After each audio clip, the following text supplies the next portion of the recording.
Nabi diminta oleh Nabi Ibrahim, Nabi Ismail alaihissalam 30 generasi sebelum kelahirannya, ya Allah, utus seorang nabi, empatnya, ya Allah, tolong utus dia untuk menyempurnakan akhlak umatnya, wa yuzakkihi. Sekarang perhatikan ya. Kali 150 meter, di situ ada bangunan warna krem, tertulis Al-Maktabah Al-Qadimah Museum. Disitulah tempat Nabi Muhammad SAW dilahirkan.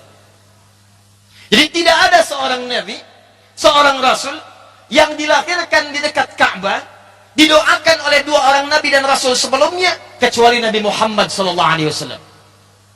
Lahir di dekat Ka'bah, kata Nabi Ibrahim, Nabi Ismail, ya Allah, mohon lahir, tetapkan ia membawa 4 misi dalam risalahnya. 1, yatslu alaihim ayatika.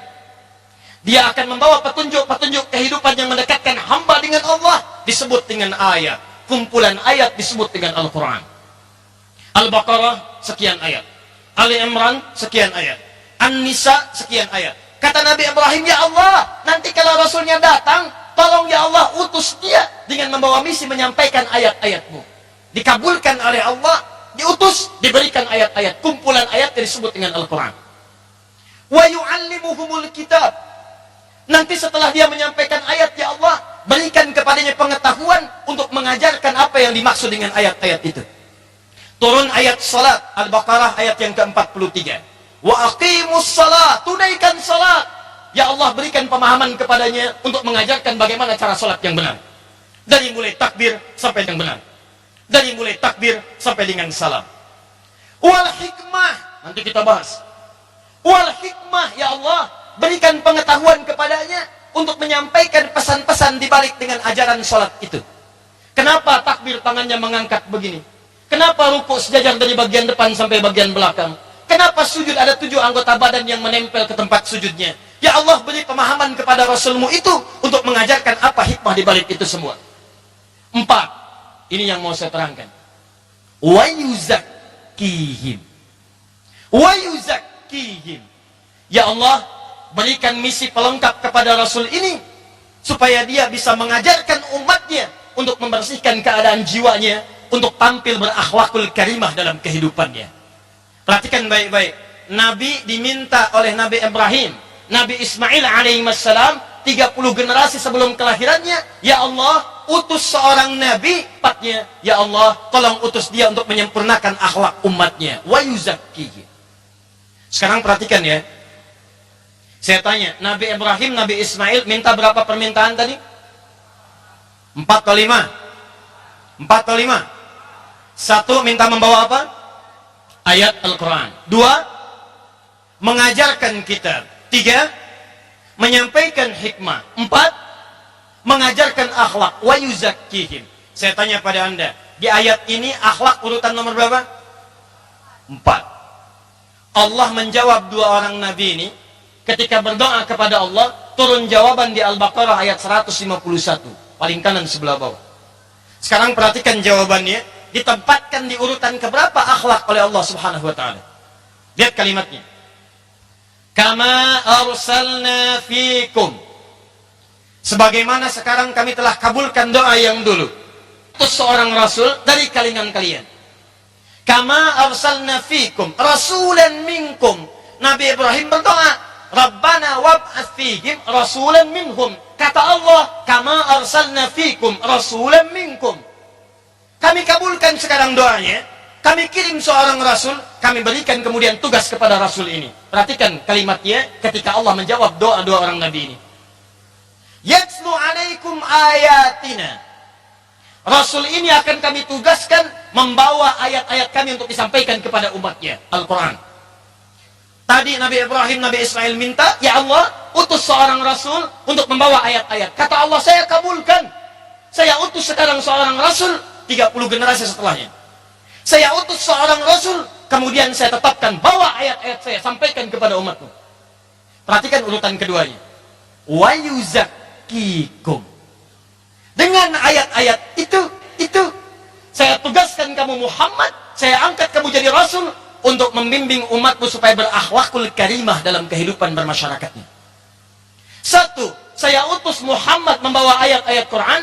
Yang kedua, kata Allah, ayat-ayat itu pakai Muhammad untuk membimbing umatmu supaya berakhlakul karimah dalam kehidupanmu. Wa yuzakkikum.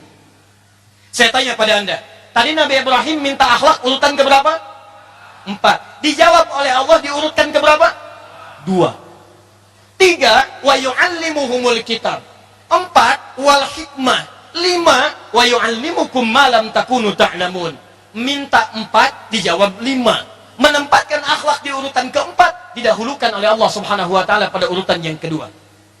Kata para ulama tafsir, seakan-akan Allah ingin menegaskan di ayat ini, kalau ada orang pun rajin ibadahnya, dekat dengan Allah dalam hal ibadah, salatnya, baca Qur'annya, akhlaknya kosong di hadapan Allah Subhanahu wa taala, maka seakan-akan dia tidak punya nilai di hadapan Allah Subhanahu wa taala. Awas, hati-hati. Salat rajin, tapi korupsi juga jalan. Baca Quran, iya, tapi nilai proyek juga dilakukan. Puasa, iya, menahan nafsu, tapi nafsu tidak bisa ditahan untuk melakukan maksiat dalam kehidupan. Maka yang seperti itu, kata para ulama tafsir, berpahala dari ibadahnya, tapi dihapuskan dari akhlak yang buruknya. Bagian pertama, tahan, pelan-pelan. 2. Ustaz, kalau kami sekarang ingin mengamalkan firman Allah ini, menempatkan akhlak dalam urutan pertama, setelah Nabi diutus untuk menyampaikan ayat-ayat Quran, maka akhlak seperti apa yang kami harus praktikkan untuk mendekatkan diri kami dengan Allah Subhanahu wa taala? Ini bahasan kita. Awas, kita baru mulai nih. 2, kan untuk mendekatkan diri kami dengan Allah Subhanahu wa taala. Ini bahasan kita. Awas, kita baru mulai nih. 2, kalau kami mempraktikkan akhlak dalam kehidupan, apa yang akan Allah berikan kepada kami di dunia dan di akhirat saat kembali kepada Allah Subhanahu wa taala. Maka di sini kita akan turunkan ayat-ayatnya, hadis-hadisnya, dan insya Allah kita akan praktekkan saat kita keluar dari masjid ini. Siap insya Allah? Sekarang kita mulai fokus. Ini kita mulai belajar. Pembukaannya selesai. 1.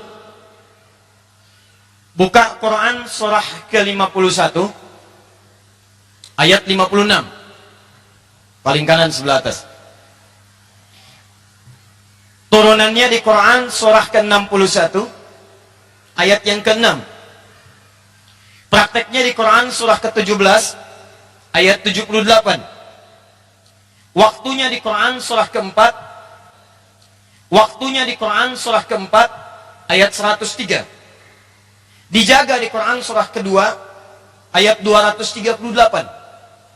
Kemudian disampaikan praktek dari hadis riwayat Al-Bukhari nomor hadis 2008 sampai dengan 2010. Jelas? Belum saya terangkan. Wah, ini orang Banten paling hebat imannya. Belum diterangkan sudah jelas. Baik, 1 kita mulai.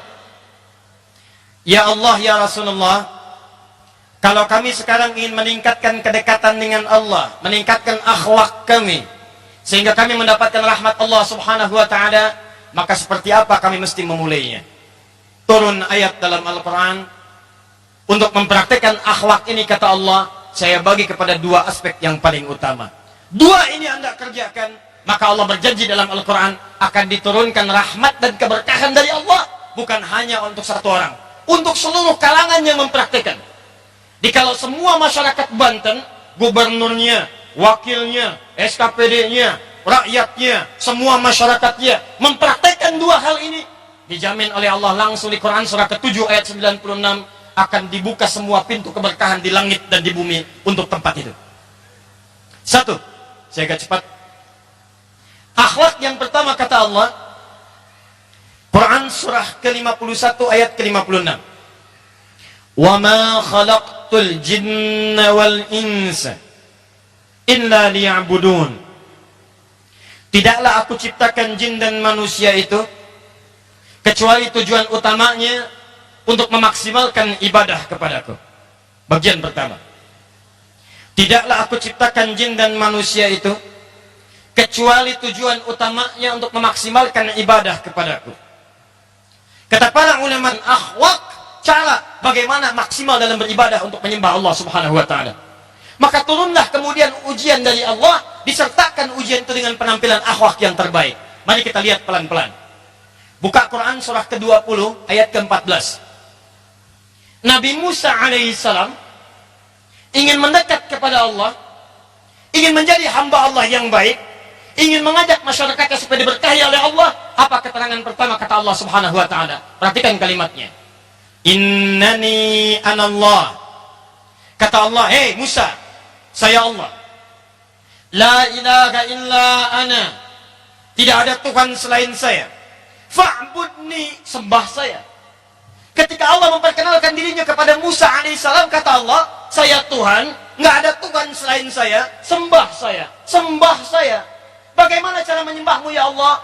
Wa aqimis salata lidzikri. Tunaikan salat, uqimis salata lidzikri. Tunaikan salat untuk mengingat saya. Tunaikan salat untuk mengingat saya. Perhatikan bagian pertama ini. Pelan-pelan. Kata Allah, "Musa, kamu hamba saya, kamu menyembah saya. Cara menyembah saya, tunaikan salat kepada saya." Musa diminta salat. Buka Quran surah 19 ayat 31 sampai dengan 33. Nabi Isa alaihissalam ingin menjadi hamba Allah yang baik, rasul yang baik untuk memberikan keselamatan pada umatnya. Apa perintah Allah? Kata Allah, "Hei Isa alaihissalam, jadi hambaku yang baik, tunaikan salat kepadaku." Musa 2000 tahun lahir sebelum Nabi Muhammad SAW diminta salat. Isa 600 tahun sebelum lahirnya Nabi diminta salat. Ismail alaihissalam, buka Quran surah 19 ayat ke-55. Quran surah Maryam ayat ke-55. Wa kana ya'muru ahlahu bis-shalah. Ismail alaihissalam, nabi dekat dengan Allah, bapaknya sangat dekat dengan Allah, ingin dekat dengan Allah, mengajak masyarakat dekat kepada Allah. Apa kata Allah? "Hei Ismail, tunaikan salat, ajak keluargamu untuk salat." Apa kaitan dengan akhlak? Perhatikan baik-baik. Kita umat Nabi Muhammad sallallahu alaihi wasallam, Nabi Muhammad diperintahkan oleh Allah untuk salat, bukan cuma beliau saja. Isa salat, Musa salat, Nabi Zakaria salat, Nabi Isa salat, Nabi Ismail salat, sampai ke Nabi Adam salat. Tapi yang paling menarik, apakah semua orang salat saat diperintahkan salat begitu saja? Tidak. Begitu turun ayat tentang salat, kata para ulama, tidak pernah ayatnya turun menyendiri, tapi disertai dengan akhlak bagaimana cara menunaikan salat itu. Jadi bagian yang pertama, jika Anda ingin mempraktekkan akhlak yang mulia, turun kemuliaan dalam kehidupan masyarakat. Sekarang ayo kita turunkan ya. Nih saya pelankan sedikit nih. Saya tanya sebentar. Ingin menjadi masyarakat yang berakhlak? Baik, syarat pertama kata Allah, wujudkan itu dengan cara menyembah Allah. Cara menyembahnya bukan menyembah biasa, sertakan dengan akhlak di dalamnya. Saya ambil contoh. 1, salat. Para nabi semua salat, rasul semua salat, nabi terakhir salat, kita umat nabi terakhir juga salat. Bagaimana ketika Allah memerintahkan kita salat? Ternyata bukan sekedar diperintahkan, ada akhlak yang mengiringi. Ketika akhlak tentang salat dipraktekkan, maka Allah turunkan kemudian faidah, manfaat dari salat yang dikerjakan. Yuk kita cek pelan-pelan. Buka Quran surah ke-29 ayat ke-45. Awas, tahan ya, tahan. Kata Allah, orang yang salatnya benar,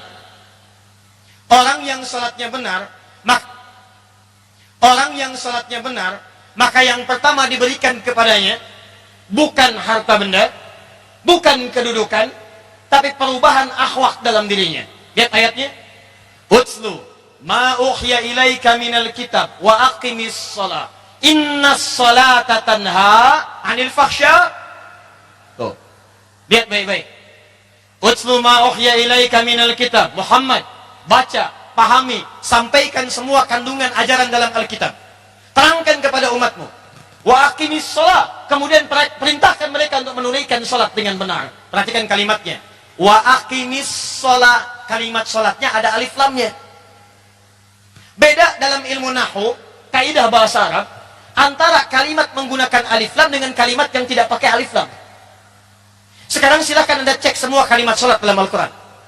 Semua kata salat yang bermakna ibadah, takbir sampai semua kata salat yang bermakna ibadah, takbir sampai dengan salam, dibuka dengan takbir, ditutup dengan salam, itu semua kalimat yang menggunakan alif lam.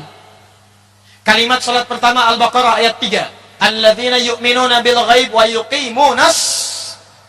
Ayat 43. Wa aqimus shalah wa atuz zakah. 45. Wasta'inu bis sabri was salah. 153. Ya ayyuhalladzina amanu ista'inu bis sabri was salah. Buka Quran surah 11. Silakan cek ayat 114. Aqimis sholata tarafain nahar. Quran surah 17 ayat 78. Aqimis sholata liduluki syamsi ila ghasaqil lail. Semua kalimat salat yang bermakna ibadah dari takbir sampai dengan salam tidak pernah dibuka dalam Al-Quran kecuali menggunakan alif lam. Apa fungsi alif lam itu? Buka kemudian oleh Anda kitab ilmu nahwu. Dalam ilmu nahwu, kalimat yang tidak pakai alif lam itu tandanya alladzina yu'minuna bil ghaib wa yuqimuna shalah wasta'inu bis sabri wa shalah. Tidak pakai alif lam, artinya salatnya bebas. Maaf, mau cepat silahkan, mau tidak silahkan, mau buru-buru silahkan, mau lambat bebas, mau khusyuk silahkan, mau tidak itu pilihan. Allahu Akbar. Yang 11 rakaat sampai 1 jam, yang 23 rakaat 7 menit. Allahu Akbar, Allahu Akbar, Allahu Akbar, Allahu Akbar. Kalau salat ditunaikan seperti itu tandanya kalimat salatnya tidak menggunakan alif lam, salat tanpa aturan. Tapi kalau kalimat salatnya menggunakan alif lam, maka dalam ilmu nahwu kalimat itu disebut dengan ma'rifah. Sesuatu yang khusus, ada aturannya, ada ketentuannya, tidak boleh sembarangan dalam mengerjakannya. Anda kerjakan salat tidak sesuai dengan aturan. Tapi kalau kalimat salatnya menggunakan alif lam, maka dalam ilmu nahwu kalimat itu disebut dengan ma'rifah. Sesuatu yang khusus, ada aturannya, ada ketentuannya, tidak boleh sembarangan dalam mengerjakannya. Anda kerjakan salat tidak sesuai dengan aturan itu, maka salatnya tidak diterima oleh Allah Subhanahu wa taala. Buka hadis riwayat Muslim, nomor hadis 397. Ada seorang sahabat namanya Khalad bin Rafi Az-Zuraiqi. Datang ke masjid Nabi. Salat di masjid Nabi, di samping Nabi. Salatnya selesai tanpa aturan, semau apa yang ia kerjakan. Falamma sallama yaminan wa shamala, tatkala selesai salam dan ke kiri, thumma atan Nabiyya sallallahu alaihi wasallam. Datang kepada Nabi sallallahu alaihi wasallam, faqala assalamu alayka ya Rasulullah. Dia katakan assalamu alayka ya Rasulullah. Apa jawab Nabi? Waalaikumsalam warahmatullahi wabarakatuh. Irji' salli fa innaka lam tusalli. Irji' salli fa innaka lam tusalli. Kamu balik lagi sholat karena kamu belum sholat. Padahal sudah salam kanan kiri. Fa'ada sholatahu thalatha marat. Dia mengulang sholatnya sampai 3 kali. Fa'atan Nabi sallallahu alaihi wasallam. Kemudian datang kepada Nabi. Faqala lahu Nabi sallallahu alaihi wasallam mithla makana. Tapi Nabi cuma mengulang 3 kali kalimat yang sama. Balik lagi, sholat lagi, kamu belum sholat. Faqala ya Rasulullah. Dia berkata ya Rasulullah. Lihat kalimatnya. Ma uhsinu ghairah alimni. Ya Rasulullah, saya nggak bisa lebih baik lagi daripada ini. Tolong ajarkan kepada saya bagaimana cara sholat yang benar itu. Kemudian diajarkan oleh Nabi dari mulai cara berwudu, cara takbir sampai dengan selesai sholat. Nah, di antara pelajaran dari Nabi itu semuanya 70% dari pelajaran itu mengandung unsur akhlak dalam menyembah kepada Allah Subhanahu wa taala.